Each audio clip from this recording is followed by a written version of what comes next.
کہ شیخ الاسلام حضرت مولانا سید حسین احمد مدنی رحمۃ اللہ علیہ جیل میں گئے آزادی کی تحریک کے زمانے میں. تو سہارنپور کے ایک ہندو لیڈر تھے پنڈت سیتا رام ان کا نام تھا، وہ بھی جیل میں گئے. ایک ساتھ ہی شاید دونوں گئے اور ایک ہی بیرک میں ان کو رکھا گیا. لیکن 2-3 دن کے بعد پنڈت جی نے جیلر سے چپکے سے بات کی اور دوسری بیرک میں شفٹ ہو گئے.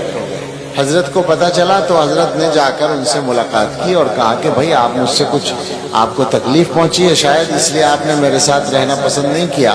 تو پنڈت جی ہنسے اور کہنے لگے کہ ایسا نہیں ہے، بلکہ آپ کے ساتھ جو 2-3 دن میں رہا تو آپ کے اخلاق اور آپ کا کردار دیکھ کے مجھے یہ اندازہ ہو گیا کہ اگر اور 2-4 دن رہا تو مسلمان بھی ہونا پڑے گا. آپ ایسی زندگی گزارتے ہیں. یہ ہے اصل معیار مسلمانوں کے. یہ معیار زندگی کا، سنت کا یہ عمل ہماری زندگیوں میں آ جائے تو آپ سوچیں کہ ہندوستان کے حالات بدل نہیں جائیں.